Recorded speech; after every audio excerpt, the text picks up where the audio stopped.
오늘 우리에게 주시는 하나님의 말씀은 로마서 9장 19절에서 29절까지의 말씀입니다.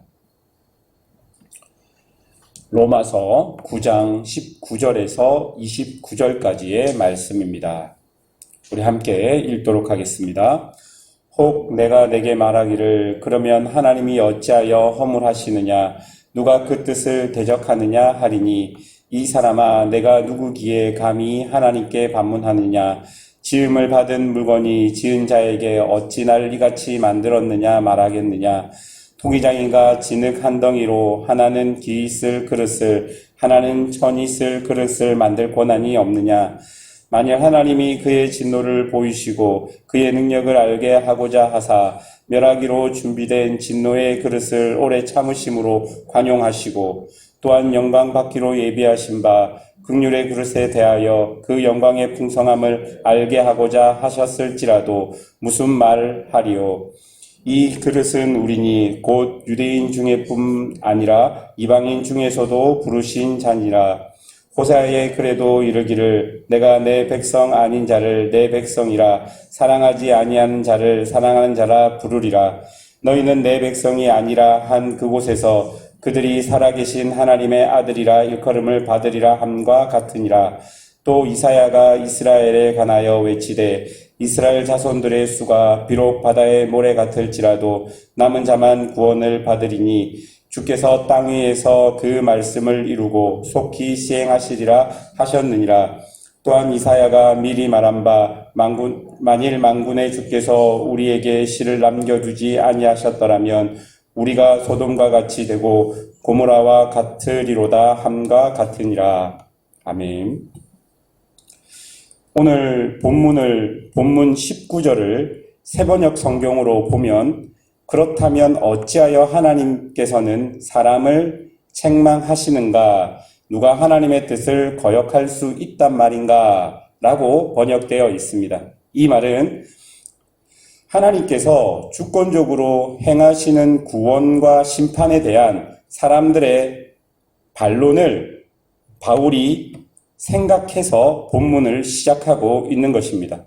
조금 더 그 반론에 대해서 살펴보면 하나님이 모든 것을 자신의 뜻대로 정해 놓았다면 인간 편에서는 어떠한 잘못도 없고 하나님은 결코 인간에게 책임을 물으실 수 없다는 것이 이 사람들의 반론의 핵심입니다.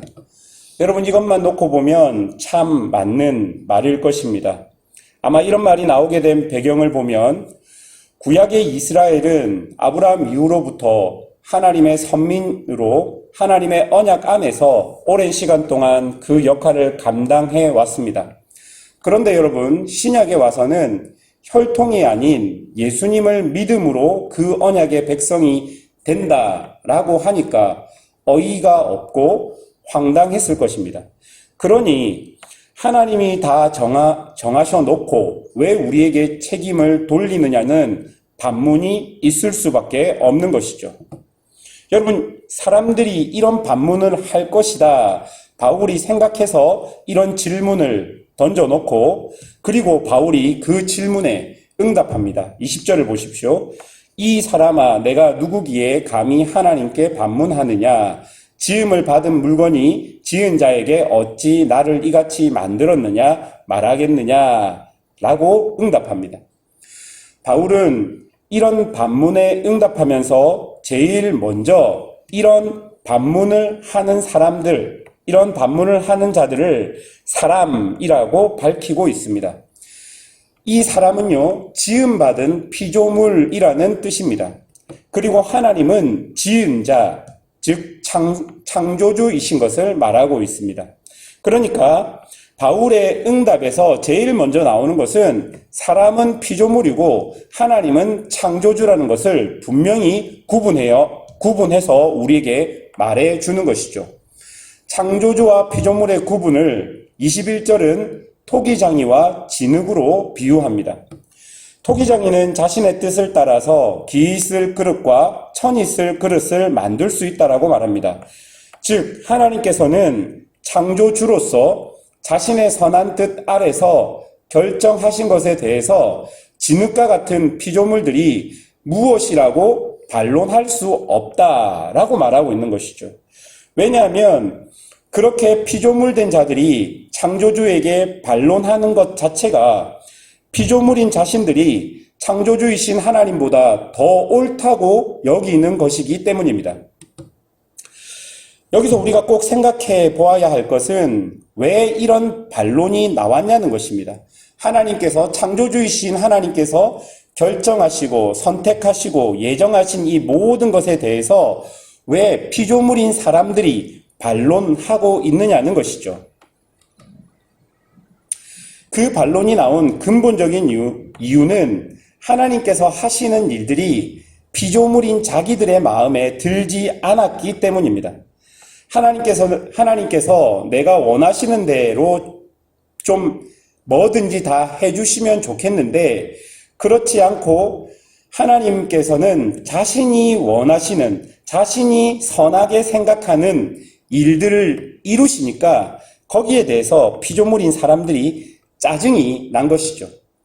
여러분, 본문의 맥락을 한번 보십시오. 이스라엘 사람들은 이렇게 생각합니다. 이렇게 이스라엘이 하나님 때문에 고생하고 있는데 이제 와서 왜 우리 민족을 버려두시고 이방인들만 챙기십니까? 이스라엘의 입장에서는 이런 생각을 하고 있는 것이죠.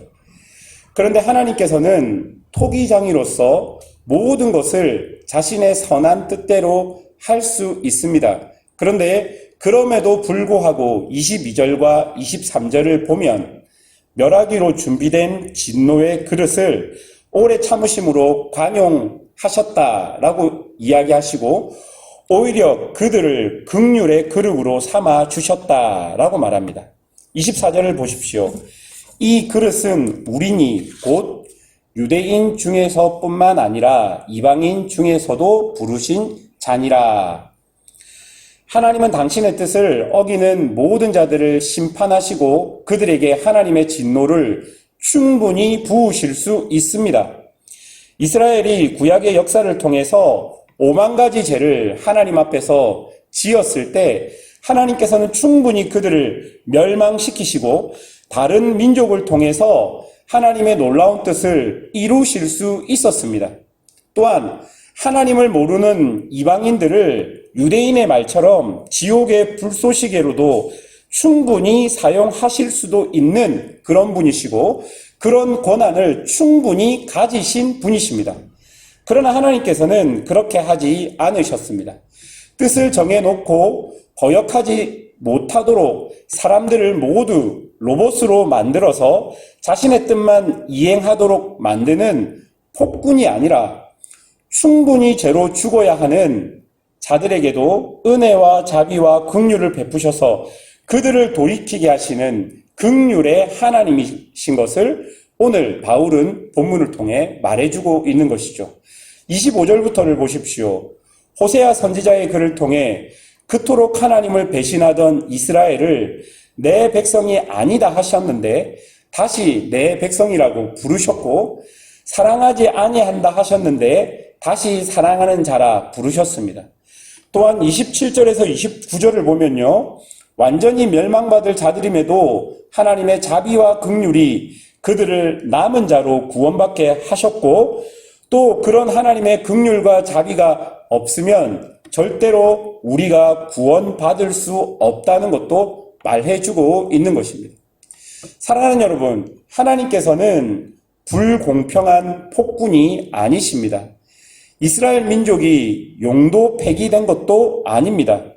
하나님께서는 이스라엘 역사 곳곳에서 당신의 백성들을 지키셨고 그들을 언약의 백성으로 이끄시며 그들을 통한 하나님의 선한 뜻을 인류 속에 드러내셨습니다. 그들이 범죄했을 때에도 그들을 참아주셨고 새로운 기회들을 주신 하나님께서 이방인만 사랑하시고 이스라엘을 버렸을까요? 여러분, 그것은 말도 안 되는 소리입니다. 하나님의 뜻은요, 우리를 긍휼의 자리로 부르시는 것입니다. 하나님은 이스라엘도 이방인도 모두 다 긍휼의 자리로 부르시는 것이 하나님의 뜻입니다. 이방인을 부르시기 위해서 유대인들을 버리신 것이 아닙니다. 유대인들을 선택하셔서 이방인들을 버리시는 것이 아닙니다. 하나님의 선하신 뜻, 놀라운 뜻을 우리가 모두 다 이해할 수 없고 모두 다 우리가 해석할 수는 없지만 하나님께서는 선하셔서 선하신 당신의 뜻을 우리에게 펼쳐 보여주고 있는 것입니다. 그런데 우리에게 일어나는 일들을 통해 우리는 하나님의 모든 일들을 해석할 수 없기 때문에 하나님에 대해서 오해할 수밖에 없는 것이죠. 하나님이 우리를 버리셨다. 하나님은 선하지 아니하시다. 하나님은 폭군이시다. 하나님은 불공평하시다. 그렇게밖에 우리가 볼 수 없는 것이죠. 그런데 그런 마음을 가진 사람들의 깊숙한 마음을 보면 하나님께서 내가 원하는 대로 그 일들을 이루어 주지 않았기 때문에 하나님에 대해서 오해하고 하나님에 대해서 잘못 생각하고 있다는 것입니다. 사랑하는 여러분, 하나님의 뜻은 우리의 뜻과 맞지 않을지라도 하나님은 우리에게 가장 선하신 것으로, 가장 인자한 것으로 하나님께서는 우리를 긍휼의 자리로 부르시고 있다는 것을 우리가 오늘 본문을 통해 보아야 하는 것이죠. 그렇게 되기 위해서는 제일 먼저 우리는 하나님을 하나님으로 인정해야 하는 것이죠. 하나님보다 더 높아지려고 하지 말고 하나님보다 더 지혜로워지려고 하지 말고 나에게 일어나는 모든 일들 중에 그 안에서 하나님의 선하신 뜻과 하나님의 계획을 발견하는 것이 하나님을 하나님으로 인정하는 것입니다. 또한 두 번째 내가 해야 될 것은 나를 피조물로 인정해야 하는 것이죠.